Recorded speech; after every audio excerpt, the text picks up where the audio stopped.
Alright, so one of the tinctures we're definitely going to show you how to make has to do with blockage of the circulatory system.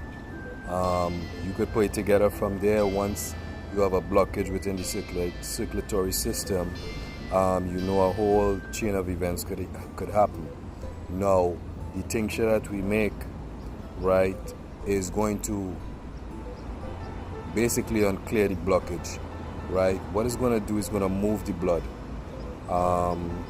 So in the event that you have one of these emergency events, you could grab your tincture and use it while you wait, because yes, you're going to call 911 and all that good stuff, but while you wait to get to the hospital so they could administer clot busters to you to actually get the blood moving again, you know, you could take your tincture and do the same thing. That way, so by the time you get there, even if you have to go or not, but you still have to go, right? Because you call them. But there's how to put it? You know, it's not hard. It's simple things, and most of what we're going to use is right in your kitchen. It's just about putting it together correctly, and you know, just knowing that it's there, so if the time ever comes, then you have access to it, you could use it, and you could get the results that you're looking for.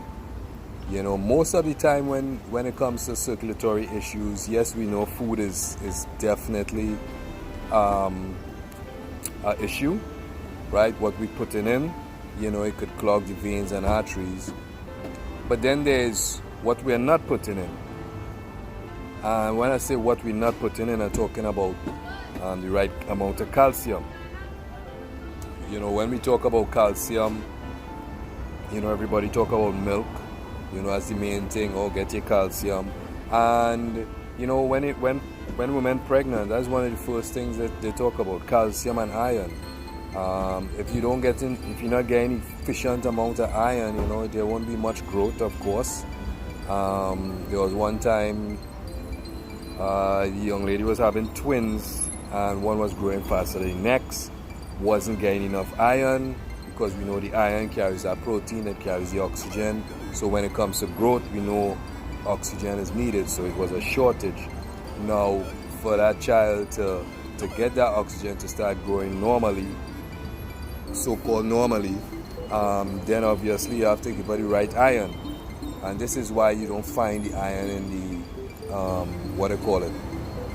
these iron tablets that you take in, because due to the fact that the iron tablets that you take in is dead iron, it's not like iron from nature that you will find in plants.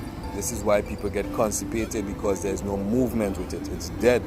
When you ingest dead stuff, that's what you get. It just slows everything down, because the body has to work extremely hard now to try and break this down and turn it into something that the body could use. This is why your liver is both anabolic and catabolic. But anyway, let me get back to a couple other reasons other than just food that we eating that could cause circulation issues, right? The calcium levels. If you're low on calcium, what could happen is the integrities of your vein and your arteries could be compromised, and what you could see is a collapse. This is what you see in varicose veins. This is what you experience when you sit down and your leg starts falling asleep. If you sit on one side too long, or if you hang your arm over the chair and it stays there for a while, you feel all that tingling. And this is because the arteries and the veins that supplying the oxygen to your body through the blood is starting to collapse, because the integrity of it is weakened, right? Not enough calcium. When we meet on Saturday the 20th at the Haven in Philadelphia, we will talk more about that. As I say, I'm bringing everything. Come with your questions, and you know, we'll get to the point where we understand fully what it is we're dealing with, why we're making the tinctures, how to use them, and get real good results. It doesn't matter. You know, but one of the main ones we're gonna be making is for circulation. And when I talk about circulation, to get the circulation moving, in the event there's any type of blockage or anything like that, we're gonna work on that, right? And next thing you could use it for is I think it's maybe like a month ago where there was I think about something about the stroke week or something like that. So in the event of a stroke, you feel that thing coming on, or you're there and you actually seeing seeing it happen in somebody else's face, where the faces start to drop and they don't really feel it, but you're seeing it. Then you could take action. You could call. Obviously we always call 911, and that's what we were taught. But while you wait, you can use what you know, right? And you're gonna know a whole lot after Saturday. I don't really make promises, but this is one thing I will guarantee you that, because we're not coming and telling you, you know, showing you any kind of crazy stuff, right? Everything is just straightforward, simple, easy to understand, no complicated nothing, and you know, we're gonna have fun with it. So we're going to be doing Tincture Production on July the 20th at the Haven in Philadelphia. You know, get your tickets. I think we limit space at 15. You know, we could do more, but we're just doing 15 this time around. Alright, so we'll see you all there. You know, when we talk about calcium also, right, we know how calcium and vitamin D works. We know the only place we get vitamin D is from the sun. That's why it never goes away. It's always here. It comes up so-called every day, you know, and it sets, right? It's on the other side of the planet, if you want to say that. And if we don't get enough sunlight, obviously the vitamin D will be low. So if somebody tells me, hey, yeah, my vitamin D is low, well, then I already know that the calcium is low, because for the body to absorb the calcium, the vitamin D has to be on point. Now,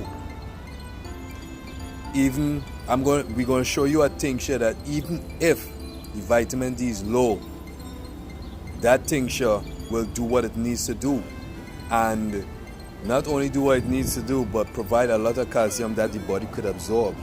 Because remember, all we're using is from nature. So if the plants and them is out in the sun and it's taking that vitamin D, obviously, right?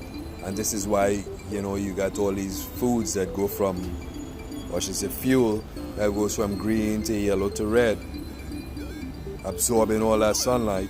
So now we turn that into a tincture, and you have it on you, you know, whether it's on you in your pocketbook, in your car, in your bag, well, not in your car, depends, we'll talk about that too, at your home, wherever.